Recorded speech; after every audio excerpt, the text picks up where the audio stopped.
দেব সর্বশেষ আপডেট বাংলা সংবাদ। শুরুতেই শিরোনাম।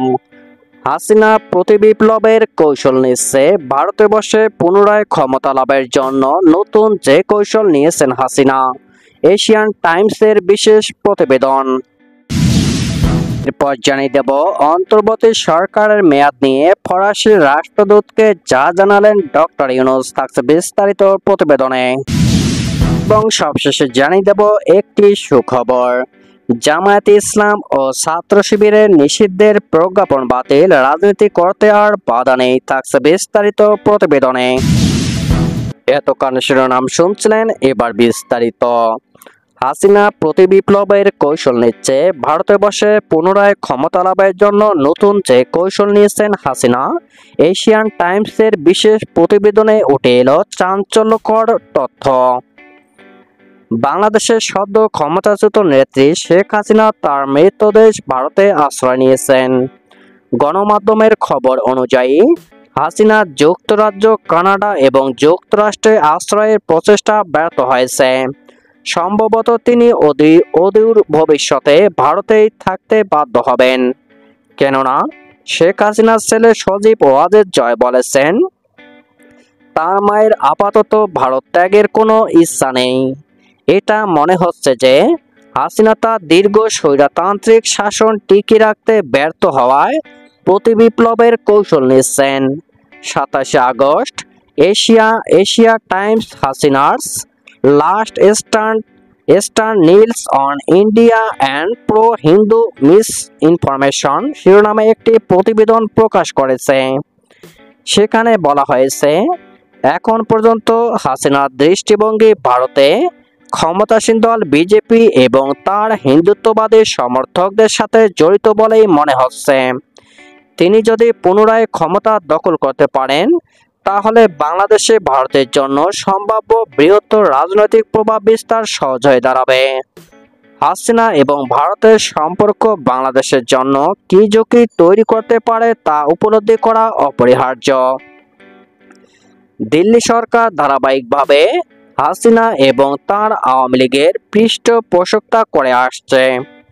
ভারত ও বাংলাদেশের কূটনৈতিক সম্পর্কে রাশিয়া ও বেলারুশের মতো একটি পৃষ্ঠপোষকতাপূর্ণ সম্পর্কে রূপান্তর হয়েছে। ওই প্রতিবেদনে আরও বলা হয়েছে, 2014 সালে নিজের ক্ষমতা দীর্ঘস্থায়ী করতে হাসিনা নিজের অধীনে নির্বাচন দেয় এবং ক্ষমতায় আসে।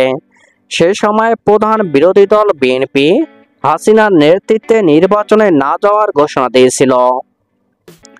হাসিনার নেতৃত্বাধীন নির্বাচনের স্বচ্ছতা নিয়ে চরম বিতর্ক থাকলেও ভারতের তখনকার পররাষ্ট্র সচিব সুজাতা সিং বিএনপি এর নেতাদের সাথে সাক্ষাৎ করেন এবং তাদের নির্বাচনে অংশগ্রহণের উদ্বুদ্ধ করার চেষ্টা করেছিলেন।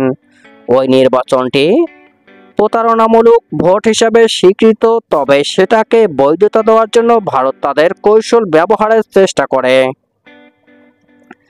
2018 সালে নির্বাচনেও হাসিনার আওয়ামী লীগ নিজেদের নিয়ন্ত্রিত নির্বাচনের মাধ্যমে আরেকটি ভোটে জয়লাভ করে। হাসিনার এমন আচরণ তখন উত্তর কোরিয়ার কথা স্মরণ হয়। প্রায় 95% আসনে নিজেদের ক্ষমতা পোক্ত করেছিলেন হাসিনা। সরকারি আমলা এবং আইন প্রয়োগকারী সংস্থা ক্ষমতাসীন দলের পক্ষাবলম্বন করায় আওয়ামী লীগের ওই বিজয় বাংলাদেশের ইতিহাসে একটি নজিরবিহীন প্রতারণামূলক নির্বাচন ছাড়া আর কিছুই ছিল না।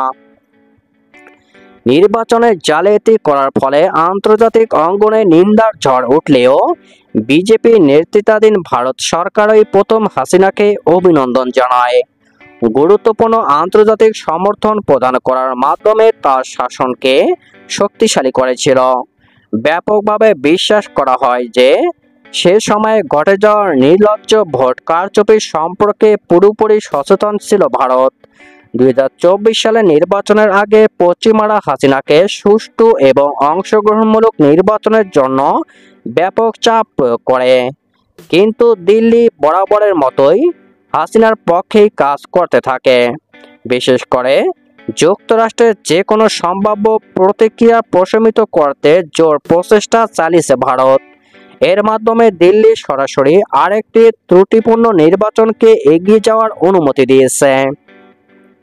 2022 সালে আওয়ামী লীগের সাথে ভারতের সম্পর্কের বিষয়টি সামনে নিয়ে আসেন তৎকালীন পররাষ্ট্রমন্ত্রী এ.কে. মোমেন। তিনি সে সময় বলেছিলেন, তিনি আওয়ামী লীগকে আবার ক্ষমতায় আনতে ভারতকে অনুরোধ করেছিলেন। আওয়ামী লীগের সাধারণ সম্পাদক ওবায়দুল কাদের তার এক বিবৃতিতে বলেছেন, দিল্লির কাছে আমরাও আছি। তিনি দিল্লির সমর্থনের দিকে ইঙ্গিত করেছিলেন। এছাড়া তিনি এই বিষয়টি নিশ্চিত করেন যে আওয়ামী লীগের আধিপত্যের প্রতি সাংবিধানিক যে কোনো হুমকি প্রতিরোধে ভারত তাদের আশ্বস্ত করেছে। সম্প্রতি হাসিনার ছেলে জয় বলেছেন, আগামী 90 দিনের মধ্যে নির্বাচন দিতে বাংলাদেশের অন্তর্বর্তী সরকারকে চাপ দেবে ভারত, কেননা হাসিনার আকস্মিকভাবে ক্ষমতা থেকে ছিটকে পড়ায় ভারতীয় আধিপত্যবাদী রাজনীতি বড় একটি ধাক্কা খেয়েছে বলে মনে হচ্ছে। হাসিনা দেশ থেকে পালিয়ে যাওয়ার পর কয়েকদিন বাংলাদেশে কার্যক্ষম সরকারহীন হয়ে পড়ে এবং বেশ কিছু নৈরাজ্যের সৃষ্টি হয়। গত 15 বছরে আওয়ামী লীগ তাদের দলীয় কার্যালয় এবং থানাগুলোকে দুর্নীতি, দমনপীড়ন এবং চাঁদাবাজির আখড়ায় পরিণত করেছিল, যাতে বছরের পর বছর অন্যায় এবং জুলুমের শিকার হওয়া জনগোষ্ঠীর ভিতর এসব স্থানের উপর আক্রোশ তৈরি হয়েছিল। এই বিষয়টি জনতাকে থানা এবং কার্যালয়ের উপর সহিংস হতে উদ্বুদ্ধ করেছে। সহিংসতায় তারা শতাধিক থানা ও দলীয় কার্যালয় আগুনে জ্বালিয়ে দেন। শেখ হাসিনা দিল্লির একজন কট্টর সমর্থক, যা এখন অনুগতের চরম পর্যায়ে পৌঁছেছে। মূলত এ কারণেই ভারত ও বাংলাদেশ তাদের জনগণের দীর্ঘমেয়াদী কূটনৈতিক সম্পর্ককে ক্ষতিগ্রস্ত করেছে। তবে এক্ষেত্রে একটি ভালো বিষয় হচ্ছে, ভারতের এমন কট্টরসরও আছে যারা এই বিষয়গুলো স্বীকার করে এবং বাংলাদেশি জনগণের সাথে দৃঢ়ভাবে সংহতি প্রকাশ করে। অস্থির পরিস্থিতি এড়াতে আরও ভারসাম্যপূর্ণ এবং নীতিগত পদ্ধতির আহ্বান জানান তারা। দেশ পুনর্গঠনে বাংলাদেশের অন্তর্বর্তী সরকারকে সমর্থন দিতে প্রস্তুত আছে ফ্রান্স বলে জানিয়েছে বাংলাদেশে নিযুক্ত ফরাসি রাষ্ট্রদূত ম্যারি মাস দুপুই। বুধবার 28 আগস্ট রাষ্ট্রীয় অতিথি ভবন যমুনায় প্রধান উপদেষ্টা অধ্যাপক ডক্টর মোহাম্মদ ইউনূসের সঙ্গে সৌজন্য সাক্ষাৎকালে এই আশ্বাস দেন তিনি। ম্যারি মাস দুপুই বলেন, ফ্রান্সের প্রেসিডেন্ট ইমানুয়েল ম্যাক্রো প্রধান উপদেষ্টা তার সুবিধাজনক সময়ে ফ্রান্স সফরের আমন্ত্রণ জানিয়েছেন। জুলাই আগস্ট বিপ্লবে নিহত ছাত্র জনতার মৃত্যুতে শোক প্রকাশ করেন তিনি। এ সময় অধ্যাপক ইউনূস বলেন, ছাত্রদের নেতৃত্বে সংগঠিত গণবিপ্লব অন্তর্বর্তী সরকারকে দেশ পুনর্গঠনের নতুন সুযোগ এনে দিয়েছে। দেশ পুনর্গঠন একটি বড় কাজ, তবে আমরা এটিকে বড় সুযোগ হিসেবে দেখছি। যদি আমরা এই সুযোগ ব্যবহার করতে না পারি তাহলে এটি আমাদের জন্য বড় ব্যর্থতা হবে। দৃঢ়তার সঙ্গে তিনি উল্লেখ করেন, দেশে মানুষের যতক্ষণ আমাদেরকে চাইবে অন্তর্বর্তী সরকার ততক্ষণ থাকবে। অধ্যাপক ইউনূস জানান, তিনি দেশে সমঝোতার আহ্বান জানিয়েছেন এবং সমগ্র দেশব্যাপীকে একটি বড় পরিবারের অংশ হিসেবে বিবেচনা করার অনুরোধ করেছেন। প্রধান উপদেষ্টা বলেন, কখনো কখনো আমরা জোরালোভাবে দ্বিমত পোষণ করি, কিন্তু এর মানে এই নয় যে আমরা একে অপরের শত্রু। সরকার প্রতিটি নাগরিকের অধিকার রক্ষায় প্রতিশ্রুতিবদ্ধ উল্লেখ করে তিনি বলেন, আসুন আমরা মানবাধিকার প্রতিষ্ঠা করি এবং সংবিধান মেনে কাজ করি। রাজনৈতিক দল হিসেবে বাংলাদেশ জামায়াতে ইসলামী ও ইসলামী ছাত্র শিবির নিষিদ্ধ করে স্বরাষ্ট্র মন্ত্রণালয় জারি করা প্রজ্ঞাপন প্রত্যাহার করা হয়েছে। বুধবার 28 আগস্ট এ বিষয়ে প্রজ্ঞাপন জারি করা হবে।